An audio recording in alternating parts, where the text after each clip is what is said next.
Hey there, everybody. As you may have seen, D&D is releasing a VTT, which is a virtual tabletop. It looks absolutely fantastic. It looks amazing. It's got a lot of cool features on the roadmap.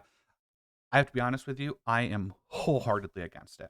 I want to make it crystal clear I'm not on board with Wizards of the Coast creating their own VTT, and I want to explain why as clearly as I possibly can. You are here on the internet watching this video, uh, enjoying some certain benefits that like net neutrality laws protect. They protect our online experiences, our access to different data. Net neutrality does not affect Wizards of the Coast, right? Because they're not like a utility, but there are parallels between what's happening here and net neutrality that make it very easy for me to use that analogy. And that's why I'm talking about net neutrality. So I wanted I want to discuss this announcement, this release. So we all crave more digital content and options and accessibility. We want more. We want more. It's amazing to get a digital PDF when you buy a source book. That's a cool feeling, right? I've bought this book and now I just have access on D&D Beyond now to that digital content. I now have a PDF of the book. But what's happening is uh, you're selling a lot of your freedom, your rights, I guess, so to speak. You're giving Wizards of the Coast more power than you intend to when you buy a book that gives you a PDF. When we allow them, so recently they purchased D&D Beyond. And I talked about this then, maybe not publicly, maybe not on a video, but I've talked about this regularly. Um, I I was not I did not support them buying D&D Beyond either. I do not want to unintentionally grant them more power to restrict access to digital content. So when we let them do this type of uh, compete in this way, we're allowing them to restrict our access to digital content. So let's take digital internet providers as an example. It might seem convenient to let companies like Xfinity or Verizon provide internet services and streaming services. But what happens is it gives those internet providers the power to make their streaming services clear, crisp, and quick. And they can restrict, they can throttle the access to Netflix or Hulu or something of that nature so that your experience in watching a video through their streaming services is better than if you were to use someone else's streaming services. And it might seem like a good thing. It's one less bill or it's one more combined bill, but it gives them access to control the source. And we don't want that. We don't want companies controlling your access to content, to information, to things of that nature. You, you now have to purchase it from them. Um, it's just it's bad for the industry. It's not competitive. It's not fair. It makes it so that no. Imagine if an electric company sold you appliances that worked better with their electricity. uh, you can't choose who your electric provider is in most cases. And so then the other appliance companies, they can no longer compete. It's not fair. It's not good for the appliance industry. Once they've wiped all the other appliance, and this is artificial too. It doesn't actually work better on their electricity. They just have a toaster that sends some sort of signal being like, this is a toaster from this electric company, and then it gives it more electricity and it works better and faster. uh, it would put all the other appliance companies out of business. And then in 5 years, you're not going to have very good appliances because you have to buy your appliances from them because there's no competition. Uh, Preserving a competitive marketplace for tabletop gaming is crucial to our hobby thriving and surviving long term. D&D controls physical content and D&D Beyond, and their intentions do not seem to be what is best for the game, for the gaming community, and for the hobby. Um, they want to control and monetize more aspects of the game. They've shown us that they want to control and monetize more aspects of the game. They said they want to monetize it more. This isn't me. I'm getting a little worked up. I apologize. They they have clearly stated that their goal is to monetize more. And they're not doing it through healthy ways. So there's unhealthy competition, and that is, bad capitalism shit. And then there's good competition. So if D&D wanted to monetize more, they could release better content more often, do more support of actual plays. They could work more with creators we love. They could do a imagine if they had some sort of like publishing network, like they supported DM's Guild or something more. There are ways that they could monetize are healthy for the industry. But instead of competing healthily, they have shown us with the OGL debacle that what they want to do is they want to control. They want to cut other people out. They want to they don't want to compete. They want to wipe competitors off the map. And that's unhealthy. It's unhealthy for the hobby, and it's unhealthy for the marketplace.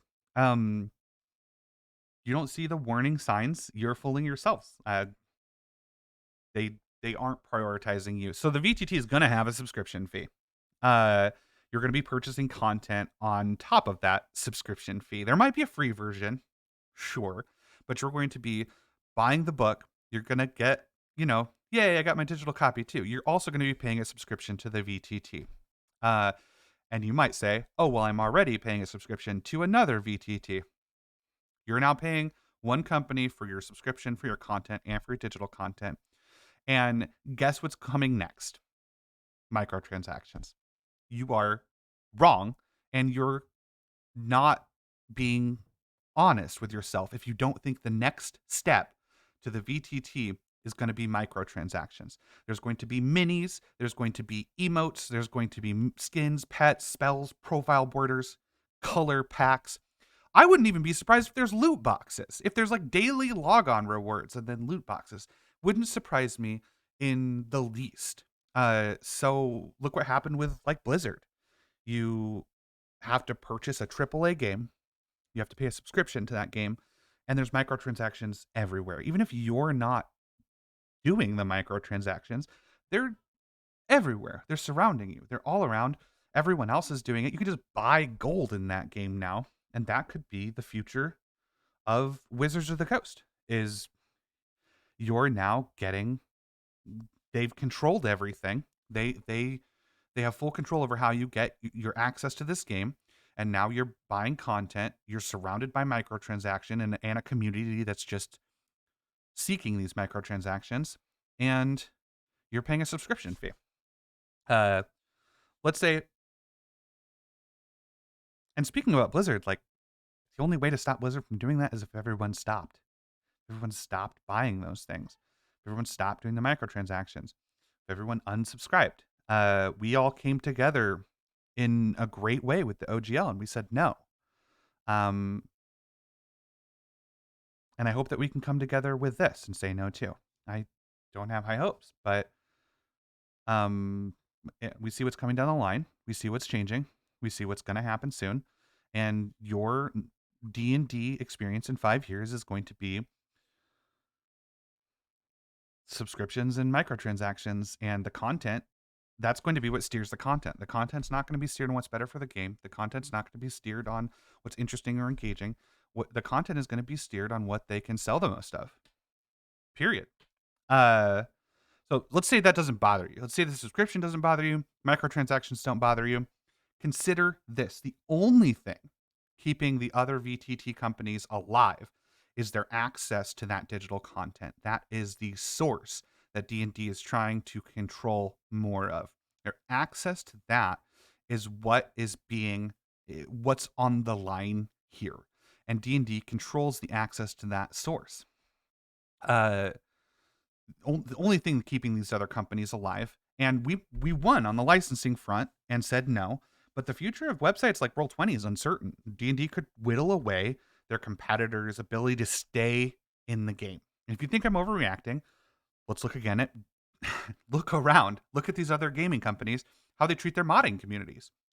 They will take the good stuff, shut down the modding community, put it in the game, because they want control. They want you to have to come to them when you want something. It happens it happens all the time. They don't give a shit about the modders. They don't give a shit about. They want you to use only them. They don't want any room for competition. They don't want to compete by making the game better.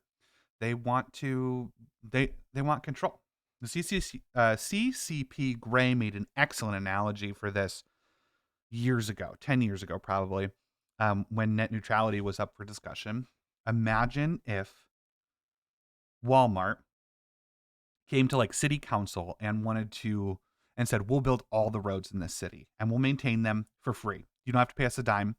We'll do the concrete, we'll do the trucks, we'll pay the people. We're going to handle all of the roads. Seems like a good idea. Seems like a free PDF with a book, right? It seems like a good idea to let them do that. It might even have a marginal reduction in taxes.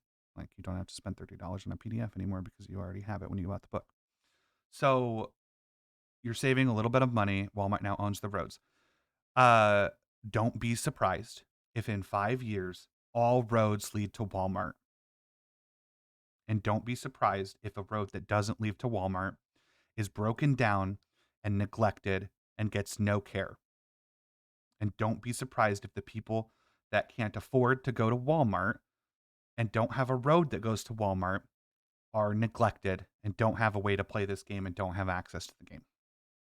That's what is the easiest way that I can say the end of this verticalization is. Verticalization meaning D&D wanting to control more, right? I don't have any other analogies. I just have to say that our competition is what makes this go, what makes this work. You wouldn't let D&D sell you a table and say you can only play D&D on this table. So if we're going to let them make a VTT, a virtual table, then maybe this is going to go through. Maybe the community won't come together on this. Maybe it's not going to. Maybe we'll argue about it. Maybe people will tell me I'm wrong. But if it's not the VTT expansion, well, it wasn't the D&D Beyond expansion. If it's not the VTT expansion, then I'm hoping that we as a community will come together if these other companies are threatened by restricted access to the source content, if the D&D Beyond extension is shut down, if the ability for other companies to stay competitive by offering VTT bundles and things of that nature.